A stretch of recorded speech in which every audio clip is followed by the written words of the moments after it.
অতটা চোখ আসবে না, সাবধানে রাস্তা পার হবে।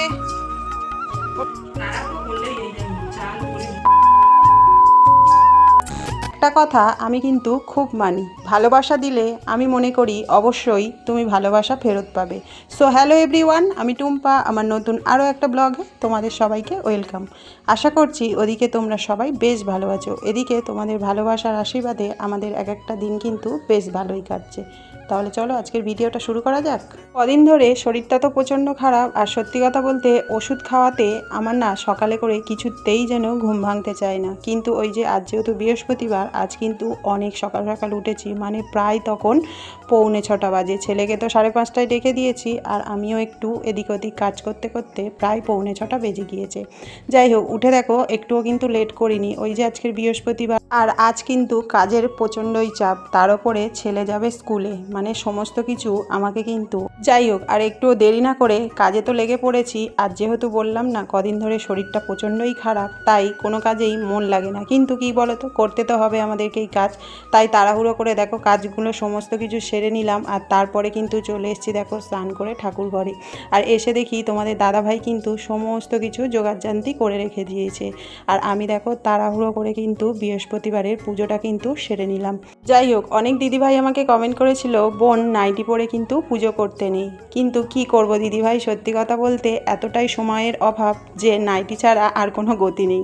যাই হোক, এদিকে দেখো আমার যেহেতু পুজো করতে একটু দেরি হয়ে গিয়েছে, ছেলে পড়ে থেকে এসে কিন্তু সয়াবিনটা সিদ্ধ বসিয়ে দিয়েছিল।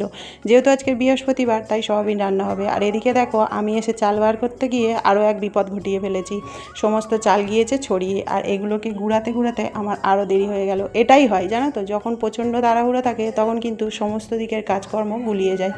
যাই হোক, এদিকে দেখো ভাতটা তো বসিয়ে দিয়েছি, আর তারপরে কিন্তু সয়াবিনের তরকারি বানাবো বলে এখানে দেখো সবজিটা কাটতেও আমি বসে গিয়ে, এদিকে দেখো কি বিপদ, একটা গ্যাস জ্বলছে একটা গ্যাস জ্বলছে না, চাটা যেদিকে বসাবো সেটাই তো হচ্ছে না। কি হলো কি জানি, গ্যাসটা আবার সমস্যা হয়েছে, মিস্ত্রি ডাকতে হবে। যাই হোক, এদিকে দেখো তরকারিটা তো বসিয়ে দিয়েছিলাম মোটামুটি সয়াবিনের, আর তারপরে দেখো মোটামুটি তরকারি কিন্তু আমার হয়ে এসছে। তো ফাইনালি তারপরে আমি চা করেও নিয়েছিলাম। তো চাটা খেয়ে চলে এসেছিলাম দেখো ছাদে, মানে কয়েকটা জামা কাপড় কেচেছি। আর আজ যেহেতু বৃষ্টি বৃষ্টি ওয়েদার, মানে মেঘলা মেঘলা করে রয়েছে, তাই ভাবলাম আজ ছাদে কিছু মেলবো না, আজ সেটের নিচেই দিয়ে যাই। সত্যি কথা বলতে একটা কথা আমি না খুব মানি জানো তো, তুমি যদি কাউকে ভালোবাসা দাও অবশ্যই কিন্তু তুমি তার থেকে অনেক বেশি ভালোবাসা পাবে। আর দেখো এই ছোট্ট ছোট্ট বাচ্চাগুলো আমাকে এতটা পরিমাণে ভালোবাসে না, মানে কি বলবো, আমার বাড়ির সামনে এসে আমাকে খোঁজে, জেম্মা জেম্মা করে ডাকে, মানে ওদেরকে আমি সত্যি কথা বলতে আমিও প্রচণ্ড ভালোবাসি। আমার না বাচ্চা খুব পছন্দ, আর জানি না কেন প্রত্যেকটা বাচ্চা আমার কাছে এতটাই মানে মানে নিজের মতো হয়ে যায় না, মানে ওরা আমাকে এত প্রচণ্ড ভালোবাসে।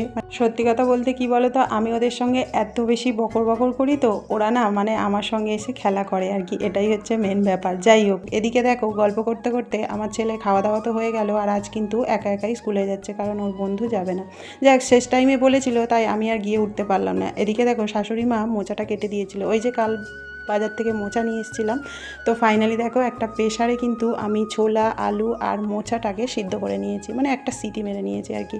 যাই হোক, এদিকে দেখো মশলাটা কষিয়ে আমি কিন্তু সিদ্ধ মোচাটাকে মানে ঢেলে দেবো আর কি। তো ফাইনালি তার আগে কিন্তু আমি খুব ভালো করে মশলাটাকে কষিয়ে নিয়েছিলাম, আর তারপরে তেল ছাড়তেই আমি তো হচ্ছে মোচাটাকে ওর মধ্যে দিয়ে দিয়েছিলাম, দিয়ে ভালো করে নাড়াচাড়া করে মানে কষিয়ে আর কি জল দিয়ে দিয়েছিলাম। যাই হোক, তারপরেই কিন্তু মোচাটা হয়ে যেতে আমি কিন্তু শাশুড়ি মাকে ভাত দিয়ে দিয়েছিলাম। আর তারপরে দেখো আমিও দুটো ভাত নিয়ে বসে পড়েছিলাম। সত্যি কথা বলতে একা একা খেতে একদমই ভালো লাগে না, কারণ ওই যে অভ্যাস হয়ে গেছে, ছেলেটা বেশ অনেক দিন ছিল দুপুরে করে ওর সঙ্গেই খাওয়া দাওয়া হতো, যে কারণে আর কি। যাই হোক, আজকের ভিডিওটা তোমাদের কেমন লাগলো অবশ্যই করে জানাতে ভুলো না। দেখা হচ্ছে তোমাদের সঙ্গে পরের ভিডিওতে। সবাই খুব ভালো থেকো, সুস্থ থেকো, টাটা।